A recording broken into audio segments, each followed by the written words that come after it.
Picture this: a late afternoon sun casting long, golden shadows across a manicured lawn, the kind of light that makes even the most ordinary day feel like it's holding a secret.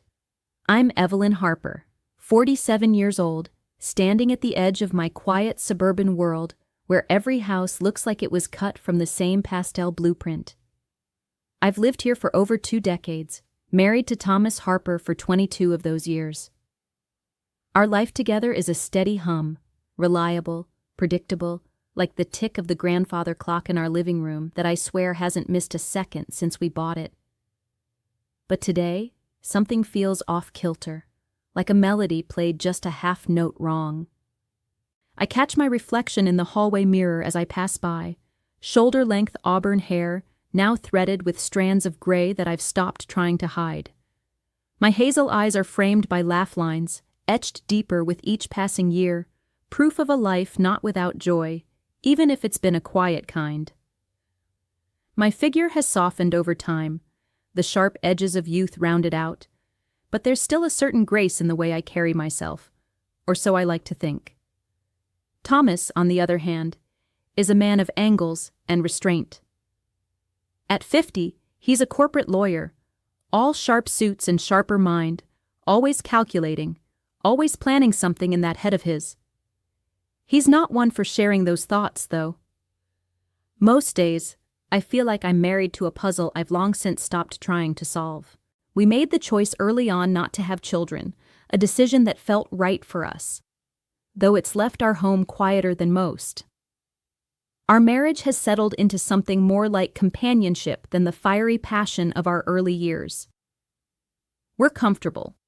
2 people who know each other's habits, down to the way he folds his newspaper or how I always leave a teaspoon in the sugar bowl.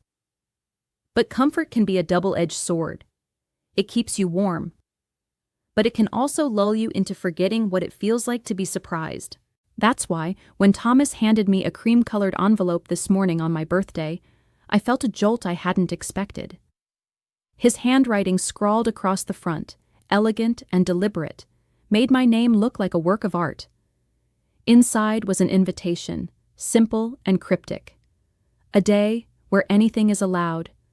7 p.m., the old Marlowe Theater. I turned the card over in my hands, feeling the texture of the paper, the weight of the words. The old Marlowe Theater? That crumbling relic on the edge of town, abandoned for years, its marquee letters long since fallen or stolen? I looked up at Thomas, searching his face for answers, but all I got was a smile. Rare, enigmatic, the kind that makes you wonder what's hiding behind it. "What is this?" I asked, my voice a mix of confusion and curiosity. He just tilted his head slightly, as I pull up to the old Marlowe Theater. The autumn evening wraps around me like a cold, damp shawl. The air bites at my skin as I park my car under a flickering streetlight, its weak glow stuttering like a heartbeat on the verge of giving out. The theater looms ahead, a crumbling relic from the 1920s, perched at the edge of town like a forgotten sentinel. Overgrown weeds claw at the rusted iron gates, and the building's facade is a patchwork of peeling paint and cracked stone, as if time itself has been trying to erase it. I step out of the car, the sound of my heels clicking sharply on the fractured pavement, each step echoing in the stillness like a countdown to something I can't yet name. I approach the entrance, my breath visible in the chilly air, and push against the heavy wooden doors. They groan under my touch, protesting as if they haven't been opened in decades, and a wave of musty air rushes out to greet me. Inside, the foyer is a tomb of faded grandeur. Velvet wallpaper, once a deep crimson, now hangs in tatters, dusted with years of neglect. An abandoned ticket booth sits to my left, its glass smudged and spiderwebbed with cracks, a silent witness to nights long past. I clutch the cream-colored invitation in my hand, the edges crinkling under my tightening grip, and feel my heart thumping harder, a drumbeat in my chest that I can't ignore. I move forward, my footsteps muffled now as I cross into the auditorium. The air here is thick, heavy with the scent of mildew and something else. Something I can only describe as forgotten dreams, as if the hopes and laughter of 1,000 audiences have seeped into the walls and soured over time. Dim amber lights, somehow still flickering, cast long, jagged shadows across rows of tattered seats. The fabric is torn in places, springs poking through like skeletal fingers, and I can almost hear the whispers of the crowds that once filled this space. Above the stage, a massive red curtain hangs, motionless and imposing, its folds heavy with secrets I'm not sure I want to uncover. Yet, I can't look away. As I walk down the aisle, the silence presses against me, broken only by the faint creak of the floorboards beneath my feet. My dress brushes against my legs, a soft reminder of the world outside this decaying cavern, but it does little to ground me. I reach the side stairs leading up to the stage, and my breath catches in my throat as I hear it, a faint shuffle of movement from behind that curtain. It's subtle, almost imperceptible, but it's there, like the rustle of fabric or the scuff of a shoe against wood. My pulse quickens, and I hesitate for just a moment before placing my foot on the first step. The worn wooden stairs groan under my weight, and I ascend slowly, each creak amplifying the tension coiling in my chest. I reach the edge of the stage, my fingers brushing against the rough, dusty fabric of the curtain as I pause, caught between fear and an inexplicable pull to see what lies beyond. My breath is shallow, each inhale sharp and cold, as if the air itself is warning me to turn back. But I can't. Not now. Not after that cryptic invitation from Thomas, not after the way his smile hinted at something I've never seen in him before. So, with a trembling hand, I grip the edge of the curtain and pull it aside just enough to step through. The first thing I hear is a slow, grinding sound, like ancient machinery waking from a long slumber.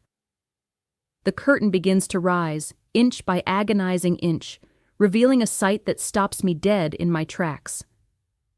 11 men stand in a semicircle on the stage, each dressed in a tailored black suit, their faces shrouded in the dim, flickering light. My legs wobble beneath me, threatening to give out as I stumble back a step, my mind a whirlwind of questions. Who are they? Why are they here? What is this? My heart slams against my ribcage, so loud I'm sure they can hear it, but they don't move. They're unnervingly still, silent as statues, as if they've been waiting for me all this time, poised for this exact moment. I clutch at the fabric of my dress, trying to steady myself, but the air feels thicker now, pressing down on me like a weight. I can't tear my eyes away from them, from the way their presence fills the stage with an unspoken promise or threat. Then, one of them steps forward, breaking the eerie tableau. He's tall, broad-shouldered, with a chiseled jaw that catches the faint light, and piercing blue eyes that seem to see right through me. He extends a hand, his movement deliberate, almost ceremonial. "Evelyn," he says, his voice low and smooth like velvet over steel. "We've been expecting you." My name on his lips sends a shiver down my spine. I hesitate, my heart pounding so fiercely I can barely think. Every instinct screams at me to run, to bolt back down those creaky stairs and out into the cold night.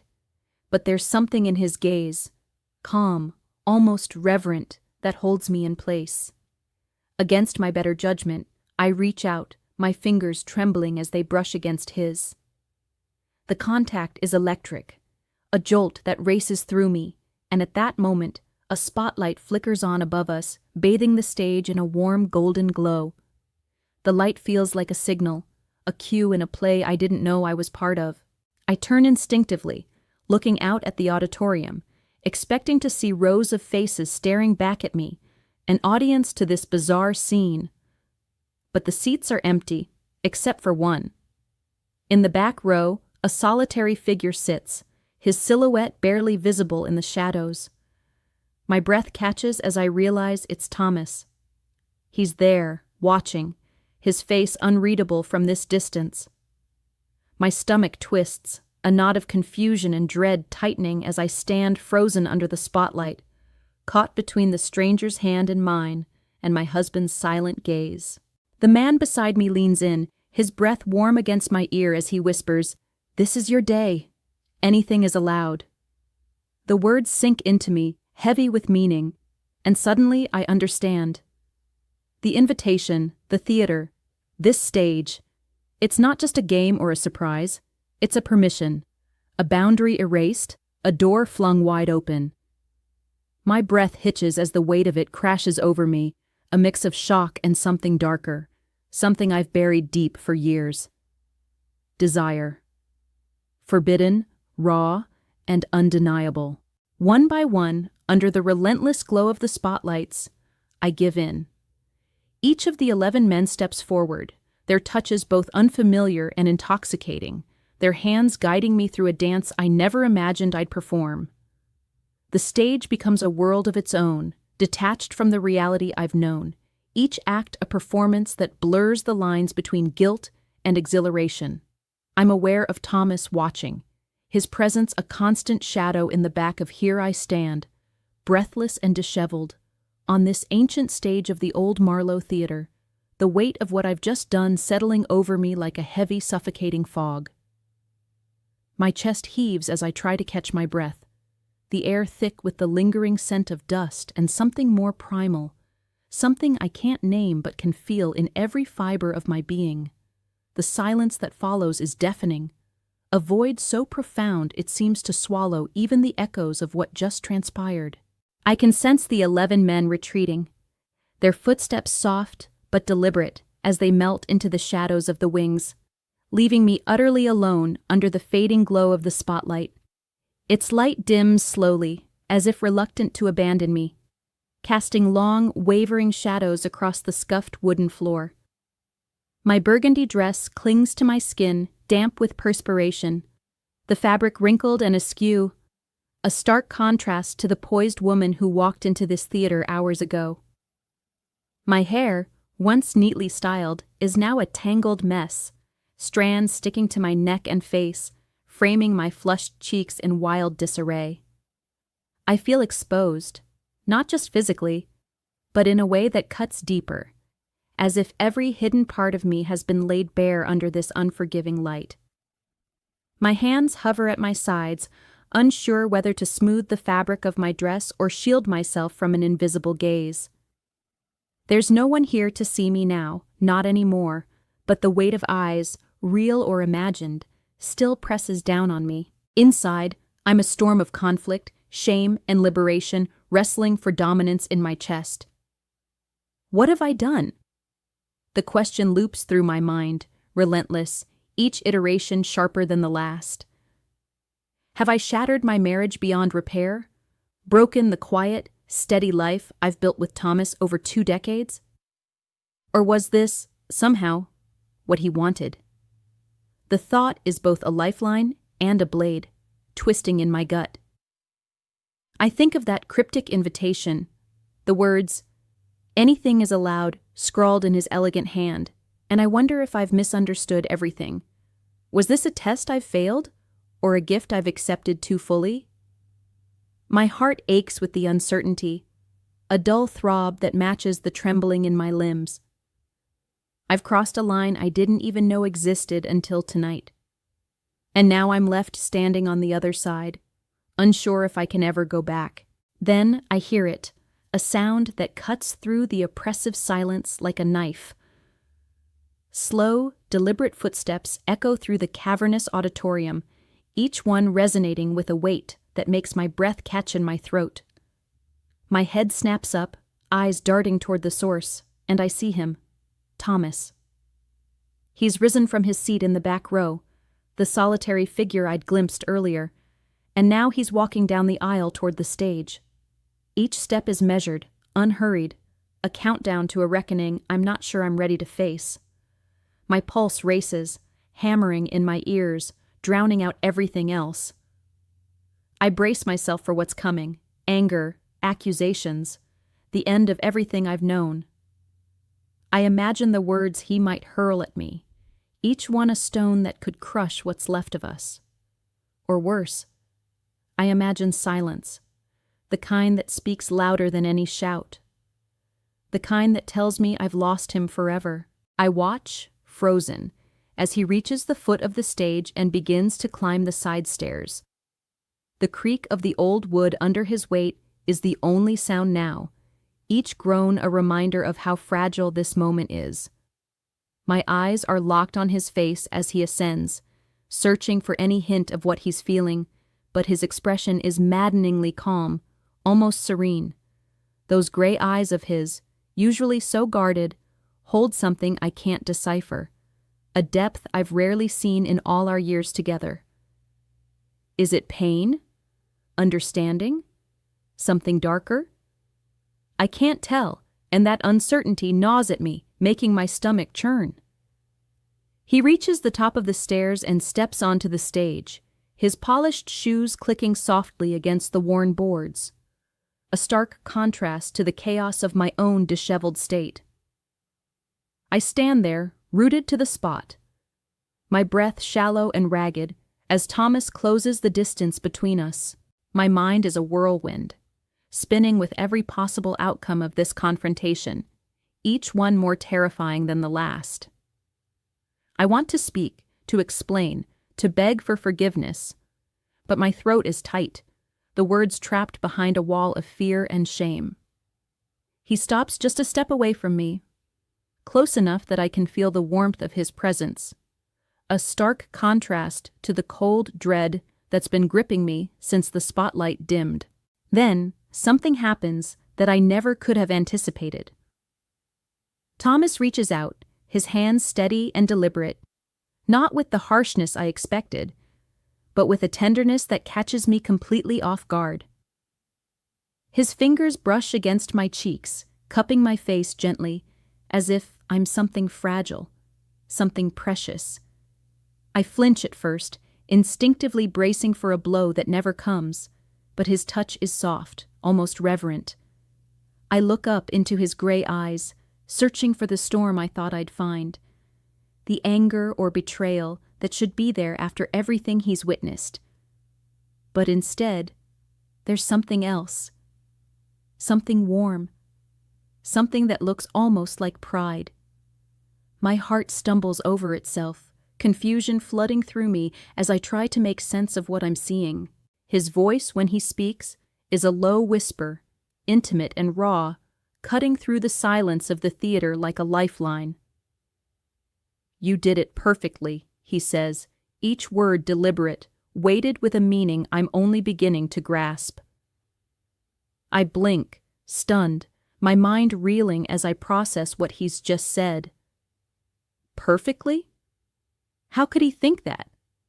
After everything that happened here on this stage, after the boundaries I've crossed, how could he look at me with anything but disgust? But there's no judgment in his gaze, no condemnation. Instead, there's an understanding, a shared secret that I'm only now starting to see. This wasn't a betrayal in his eyes. This was a performance, a carefully orchestrated act that we've played out together, even if I didn't fully realize my role until this very moment. A rush of emotions crashes over me, so intense I can barely breathe. Relief floods through me first, washing away the suffocating fear that I'd destroyed everything we've built. But it's quickly followed by confusion, a dizzying sense of disorientation as I try to piece together how much of this was planned, how much of it Thomas had anticipated. And then, beneath it all, there's a twisted kind of joy, a dark thrill that I can't deny. I've been part of something extraordinary, something forbidden and wild. And now, standing here with him, I realize I don't regret a single moment of it. Not one touch, not one choice. I've tasted a freedom I didn't know I craved, and even if I don't fully understand the rules of this game, I'm glad I played. Thomas's hands slide from my face, but before I can feel the loss of his touch, he pulls me into an embrace, his arms wrapping around me with a strength that feels both protective and possessive. I'm pressed against his chest, the steady rhythm of his heartbeat grounding me in a way I desperately need. His hold is unyielding, as if he's claiming me all over again, not just as his wife, but as his partner in whatever this strange, exhilarating dance has become. I let myself melt into him, my trembling hands clutching at the fabric of his suit, needing the solidity of him to keep me from spiraling into the chaos of my own thoughts. The spotlight above us flickers, casting jagged, uneven shadows across the stage, and in that fractured light, I feel the weight of this moment settle into my bones. This wasn't just my day, my performance. It was ours. A shared triumph in a theater of our own making. I pull back just enough to look at him, to see the man I've lived with for over 2 decades in a completely new light. His smile returns, that rare, enigmatic curve of his lips that I've always found so hard to read. But now, I see something different in that smile, a spark of mischief and promise that sends a shiver through me, not of fear, but of anticipation. Thomas takes my hand, his grip firm yet gentle, and without a word, he leads me off the stage. The creak of the old wooden stairs echoes in the vast emptiness of the theater as we descend, leaving behind the lingering echoes of the night's performance.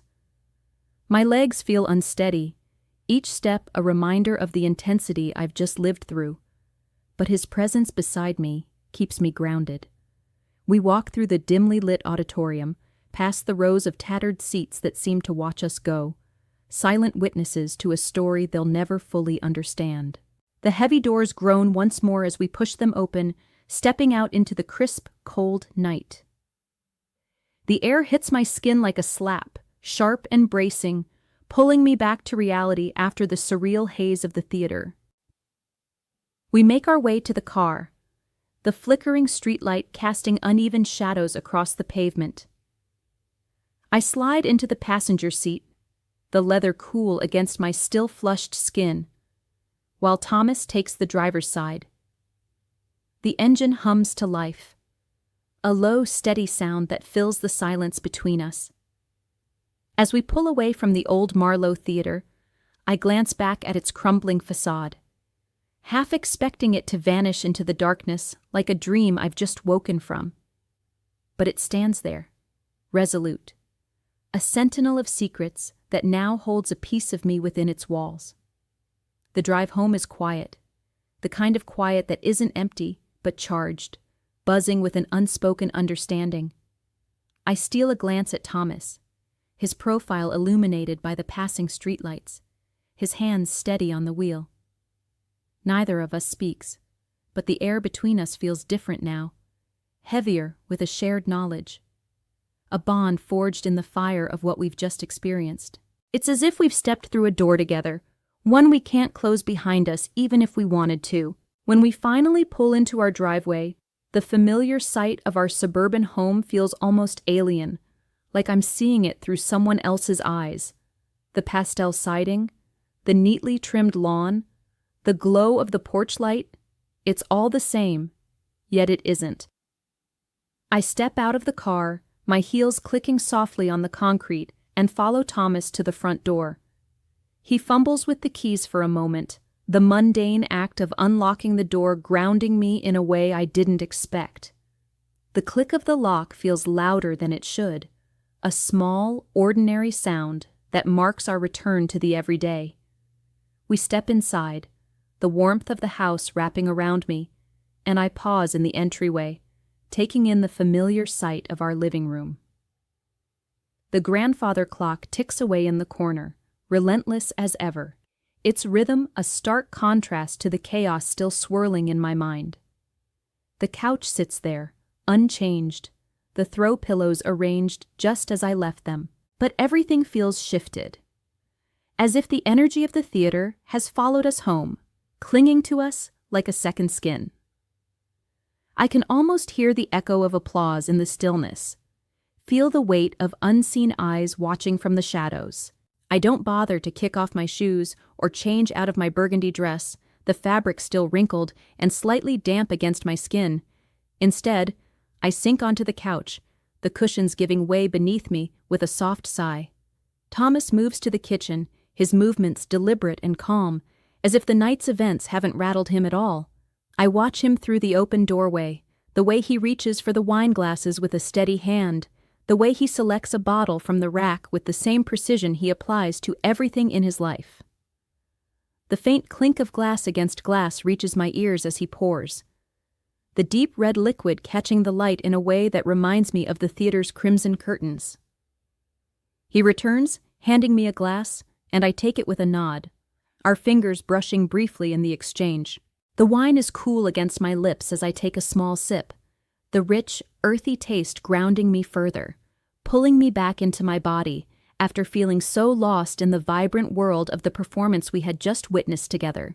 Don't forget to subscribe, like, and comment if you enjoyed this story. This will help us create more engaging stories for you.